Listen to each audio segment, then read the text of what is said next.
Selamat malam, kami dari kelompok 7 akan menampilkan hasil diskusi kami. Kami yang beranggotakan 1. Cindy Kurniawati, 2. Jai Talenta Agustina Purba, 3. Citra Audian, 4. Nisa Saulina. Perkembangan Pancasila pada masa prakemerdekaan. Pada sidang pertama BPUPKI yang dilaksanakan dari tanggal 29 Mei sampai 1 Juni 1945.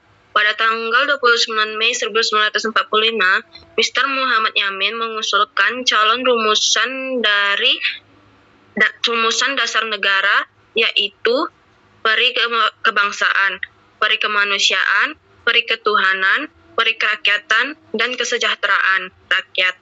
Pada tanggal 17 Agustus 1945, setelah diadakan upacara proklamasi kemerdekaan, mereka semua menyampaikan rasa keberatannya atas bagian kalimat dalam rancangan pembukaan UUD 1945 yang merupakan sila pertama berbunyi, ketuhanan dengan kewajiban menjalankan syariat Islam bagi pemeluk-pemeluknya. Kemudian Hatta mengusulkan mengubah 7 kata tersebut dengan ketuhanan yang Maha Esa. Demi persatuan dan kesatuan bangsa, mereka menyetujui perubahan kalimat tersebut. Akhirnya, bersamaan dengan penetapan perancangan pembukaan dan batang pada sidang PPKI tanggal 18 Agustus 1945, Pancasila pun ditetapkan sebagai dasar negara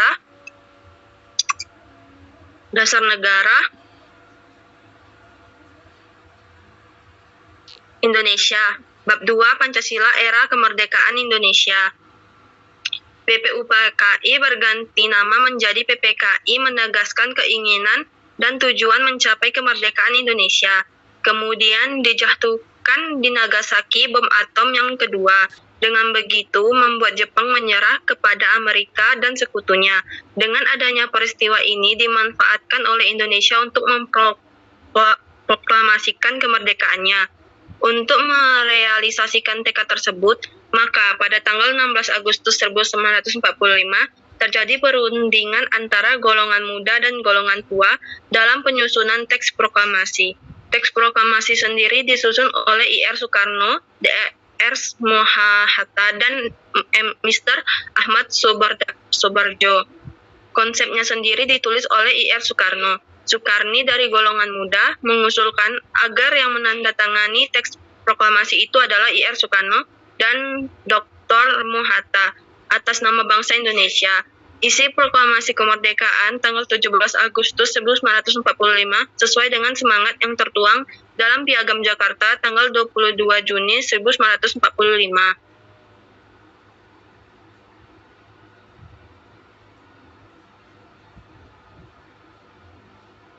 Pada masa Orde Lama. Masa Orde Lama terjadi selama 20 tahun lamanya, dimulai sejak proklamasi kemerdekaan Indonesia pada tahun 1945 hingga berakhir di tahun 1966. Orde Lama terjadi pada 3 periode berbeda, yaitu periode 1945 sampai 1950, periode 1950 sampai 1959, serta periode 1959 sampai 1966. Di tahun 1945 sampai 1950, Indonesia sebagai negara pelarian dari bangsa terjajah menjadi bangsa yang merdeka, menjalani proses adaptasi penerapan ideologi bangsa, yaitu Pancasila. Beberapa masyarakat ada yang setuju dan sebagian merasa keberatan. Kemudian di tahun 1950 sampai 1959, sistem demokrasi berhasil ditetapkan melalui pemilu 1995 yang dilakukan untuk memilih anggota konstituante. Akan tetapi, para anggota yang terpilih tidak dapat menyusun UUD seperti yang diharapkan. Sehingga pada tanggal 5 Juli 1959, Presiden Soekarno mengeluarkan Dekret 1959 untuk membubarkan konstituante dan membatalkan UUD 1950 menjadi UUD 1945.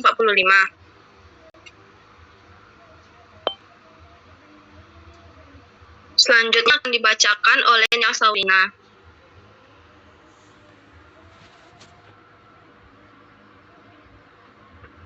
Pada periode 1959 sampai 1966, Soekarno selaku presiden mengubah sistem pemerintahan menjadi sistem demokrasi terpimpin. Selain itu, Presiden memperluas peran militer dalam unsur politik dengan menggabungkan Polri dan TNI menjadi ABRI, yaitu Angkatan Bersenjata Republik Indonesia. Pada masa Orde Lama, terdapat dua pandangan besar terhadap dasar negara yang berpengaruh terhadap munculnya dekret Presiden. Pandangan tersebut yaitu mereka yang memenuhi anjuran Presiden atau pemerintah untuk kembali ke Undang-Undang Dasar 1945.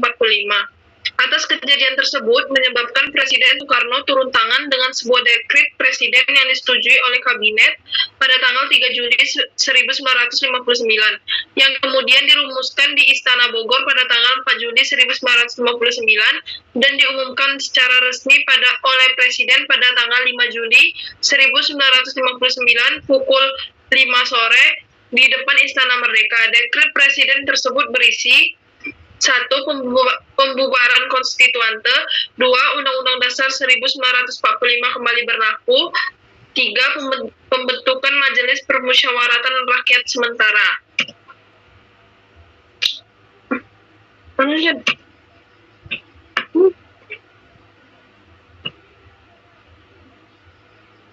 Perkembangan Pancasila pada masa Orde Baru.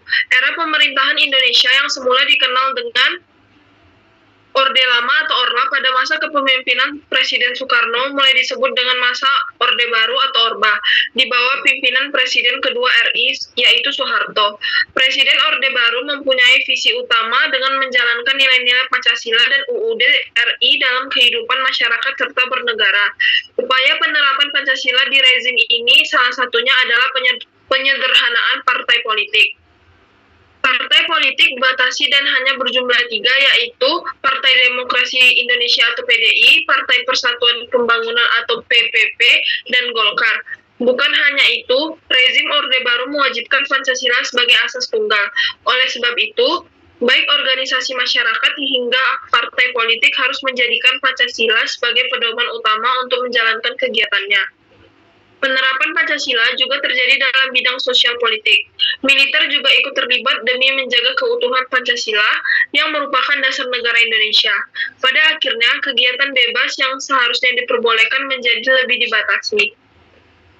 Atas nama Pancasila sebagai falsafah dan dasar negara, kata Soeharto, maka ABRI atau militer dan Golkar harus bersatu, terutama dalam menjalankan pemerintahan yang kuat dari segala ancaman. Selain itu, tidak jarang dilakukan pemberedelan surat kabar hingga majalah kala itu. Ada juga peristiwa penangkapan aktivis karena mengkritik pemerintahan Soeharto pada masa Orde Baru.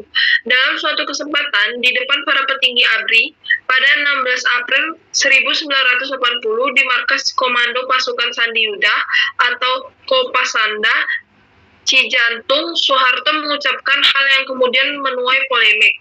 Yang mengkritik saya berarti mengkritik Pancasila, tegas Soeharto. Dikutip dari Harian Republika, pada 5 Mei 1980, tidak kurang dari 50 tokoh bangsa berhimpun untuk membahas pernyataan Soeharto yang meresahkan itu. Mereka membubuhkan tanda tangan di atas pernyataan yang diberi nama ungkapan keprihatinan. Baiklah, slide selanjutnya akan dibacakan oleh Cindy Kurniawati. Kepada Cindy, saya persilakan. Perkembangan Pancasila pada era reformasi. Presiden Soeharto melepas jabatannya pada 21 Mei 1998 yang kemudian digantikan oleh Wakil Presiden B.J. Habibie, memulai era yang disebut sebagai era reformasi. Mulai masa reformasi, penerapan Pancasila sebagai ideologi negara juga terus dikembangkan sampai saat ini pada era reformasi. Pancasila direinterpretasi, yaitu Pancasila harus selalu diinterpretasikan kembali sesuai dengan perkembangan zaman. Penginterpretasian Pancasila harus relevan dan kontekstual, serta sinkron atau sesuai dengan kenyataan yang sebenarnya. Berbagai perubahan dilakukan untuk memperbaiki nilai-nilai kehidupan berbangsa dan bernegara di bawah ideologi Pancasila. Namun, masih banyak masalah sosial ekonomi yang belum juga terselesaikan. Pancasila di era reformasi pun dapat dikatakan tidak jauh berbeda dengan era Orde Lama, dari Orde Baru, karena tetap ada tantangan yang harus dihadapi. Tantangan tersebut adalah korupsi, kolusi, dan nepotisme atau KKN yang masih terus terjadi. Pancasila seakan-akan tidak memiliki kekuatan untuk menuntun masyarakat.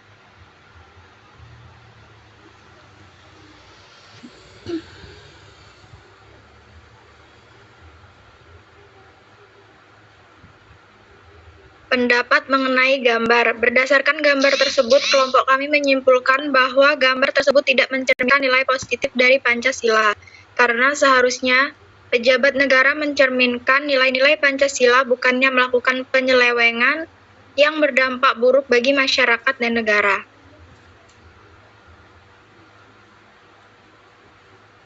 Bagaimana pelanggaran nilai-nilai Pancasila pada masa pemerintahan SBY dan Jokowi? SBY. Pertama, pemerintahan SBY tidak menggunakan kekuasaan politiknya untuk melindungi kemerdekaan beragama dan hak menjalankan ibadah sesuai kepercayaan atau agama masing-masing.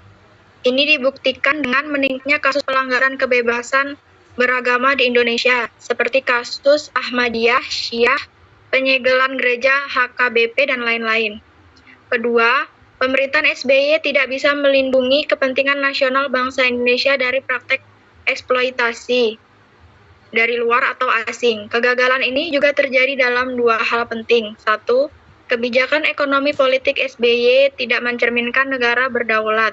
Banyak sekali kebijakan ekonomi dan politik pemerintahan SBY disetir oleh pihak dari luar, terutama oleh negara-negara imperialis dan lembaga-lembaga internasional atau USAID, IMF, Bank Dunia, WTO, dan lain-lain. Dua, pemerintahan SBY tidak bisa menegakkan kedaulatan ekonomi dan kontrol negara terhadap aset-aset strategis nasional dan kekayaan alam Indonesia. Ketiga, pemerintahan SBY mendistorsikan prinsip kebangsaan Indonesia menjadi chauvinistik ketika menyelesaikan pertikaian antara pemerintahan nasional dan daerah. Sebagai misal, SBY menggunakan pendekatan militeristik dalam menangani persoalan Papua. Baik, materi selanjutnya akan dijelaskan oleh Citra Audia. Keempat, pemerintah SBY menerapkan sistem ekonomi, yakni kapitalisme yang menempatkan keuntungan atau profit di atas kepentingan manusia dan alam. Akibatnya, banyak sekali kebijakan penyelenggaraan ekonomi yang merendahkan martabat kemanusiaan, seperti penerapan upah murah, berlakunya sistem outsourcing dalam hubungan ketenagaraan, perampasan tanah petani, penggusuran PKL tanpa solusi, dan berbagai kebijakan pembangunan yang meminggirkan rakyat.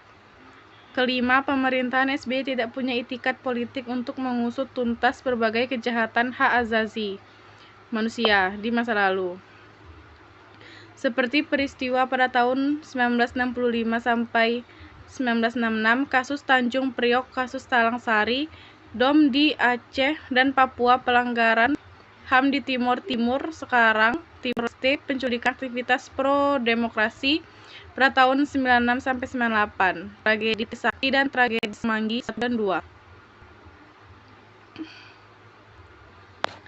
Keenam, SBY mempraktekkan sebuah sistem demokrasi, yakni demokrasi liberal, yang mendegradasikan partisipasi politik rakyat menjadi ritual, memberikan suara dalam pemilu setiap 5 tahun sekali atau demokrasi 5 menit. Rakyat hanya punya kekuasaan 5 menit dalam bilik suara. Jokowi. Pakar hukum tata negara Refli Harun menilai ada kecenderungan penyalahgunaan Pancasila sebagai alat politik di berbagai era. Dia berpendapat kecenderungan itu juga terjadi di era pemerintahan Joko Widodo. Dia menyebut kelompok yang tidak sejalan dengan pemerintah akan dirundung oleh buzzer atau pendengung di media sosial. Para buzzer, kata dia, akan menggunakan Pancasila, Undang-Undang 1945, dan NKRI sebagai stempel politik. Pendapat serupa juga disampaikan pengamat politik Universitas Andalas, Asrinaldi. Dia berpendapat ada kecenderungan Pancasila digunakan sebagai alat penghakiman tetapi bukan di pengadilan. Asrinaldi melihat penghakiman itu dilakukan terhadap kelompok-kelompok yang keras mengkritik pemerintah, lebih khusus terhadap kelompok beraliran. Pendapat serupa juga terpisah. Staf khusus Dewan Pengarah Badan Pembinaan Ideologi Pancasila atau BPIP Antonius Beni Suteo membantah anggapan-anggapan itu.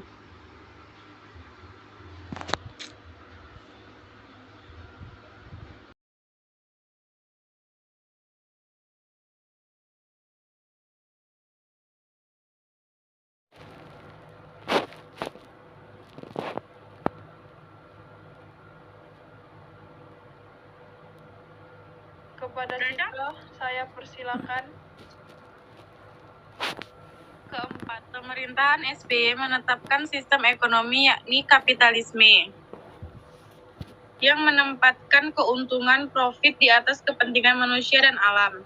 Akibatnya banyak sekali kebijakan penyelenggaraan ekonomi yang merendahkan martabat kemanusiaan seperti penerapan upah murah, berlakunya sistem outsourcing dalam hubungan ketenaga kerjaan, perampasan tanah petani, penggusuran PKL tanpa solusi, dan berbagai kebijakan pembangunan yang meminggirkan rakyat.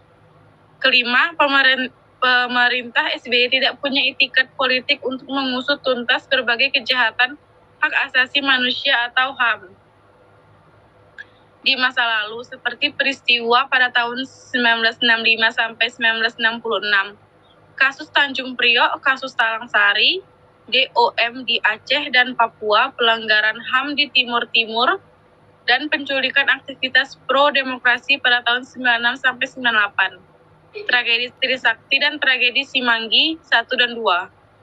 Keenam, SBY mempraktekkan sebuah sistem demokrasi, yaitu demokrasi liberal yang menggradasikan partisipasi politik rakyat menjadi ritual memberikan suara dalam menit. Rakyat hanya punya kekuasaan 5 menit dalam bilik suara. Next. Bentar.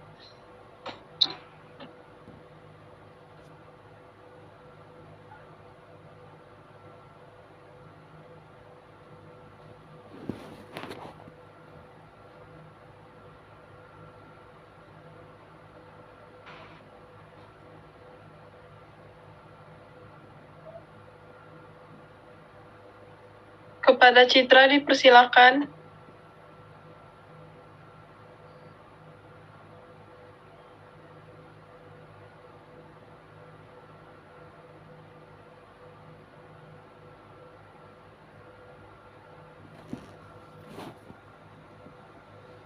Ulang ya, Cak? Jokowi. Pakar hukum tata negara Refli Harun menilai ada kecenderungan penyalahgunaan Pancasila sebagai alat politik di berbagai era. Dia berpendapat kecenderungan itu juga terjadi di era pemerintahan Joko Widodo. Dia menyebut kelompok yang tidak sejalan dengan pemerintah akan dirundung oleh buzzer atau pendongeng di media sosial. Para buzzer, kata dia, akan menggunakan Pancasila, Undang-Undang 1945, dan NKRI sebagai stempel politik kelompok yang tak sejalan masih, terutama pada zaman Presiden Jokowi, mulai lagi Pancasila dijadikan stempel judgment, misalnya untuk menilai saya Pancasila bahwa yang lain bukan. Pendapat serupa juga disampaikan pengamat politik Universitas Andalas Asrinaldi. Dia berpendapat ada kecenderungan Pancasila digunakan sebagai alat penghakiman tetapi bukan pengadilan. Asrinaldi melihat penghakiman itu dilakukan terhadap kelompok-kelompok yang keras mengkritik pemerintah, lebih khusus terhadap kelompok beraliran Islam. Terpisah, staf khusus Dewan Pengarah Badan Pembinaan Ideologi Pancasila atau BPIP, Antonius Beni Susetio, membantah anggapan-anggapan itu. Dia menegaskan pemerintah Jokowi tak pernah menggunakan Pancasila sebagai alat politik kekuasaan.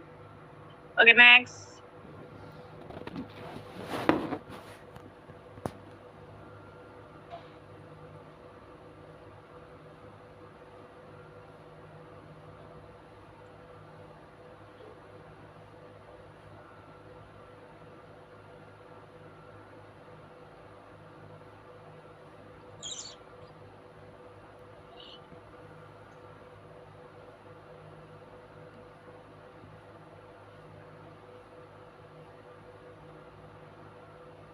Anu aja?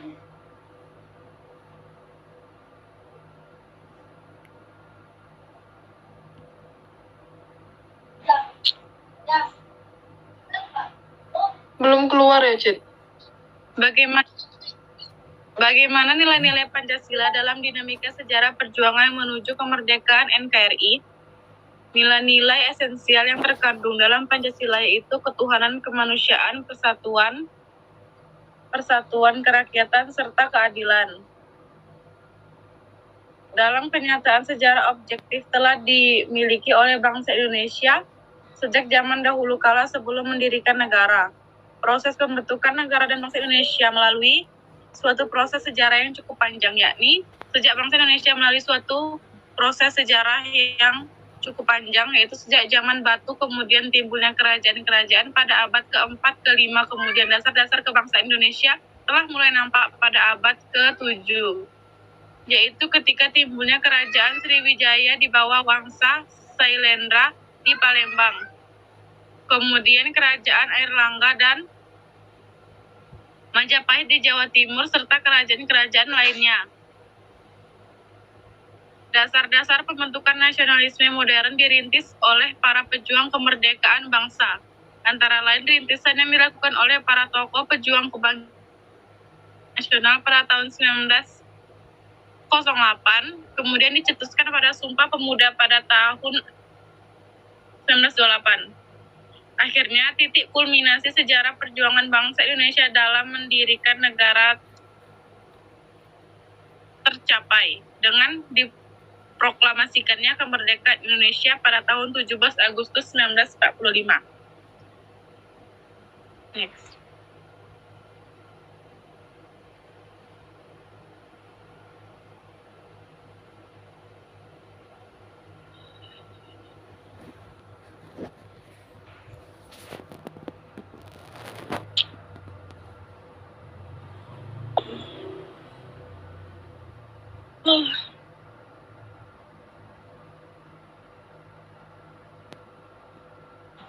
Udah keluar gak, Cid?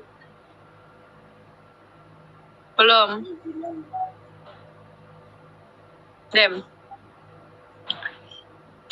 Dampak Pancasila menjadi alat legitimasi rejim politik dalam kehidupan bermasyarakat, berbangsa, dan bernegara.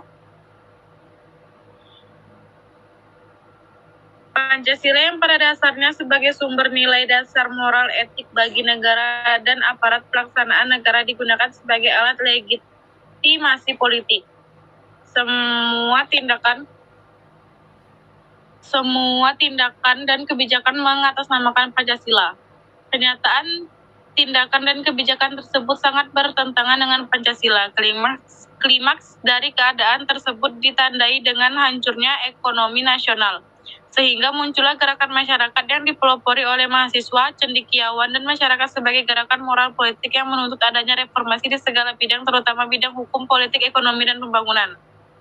Asumsi bahwa Pancasila sebagai alat legitimasi pada rejim Orde Baru yang mana pada masa dipimpin oleh Presiden Soeharto, beliau merupakan seorang presiden dengan latar belakang militer yang tegas dan sangat tercermin dalam tingkah lakunya serta pemerintahnya. Oleh karena itu, Maijen Soeharto sebagai presiden selanjutnya setelah Soekarno merasa bahwa perilaku pemerintah dan seluruh aspek yang terkandung dalam sebuah negara yang bernama Indonesia ini harus sesuai dengan apa yang diwacanakan oleh Pancasila.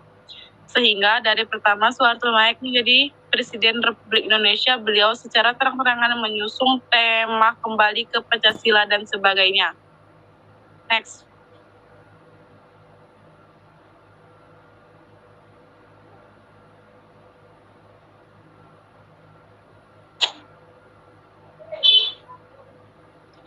Sekian hasil diskusi dari kelompok kami.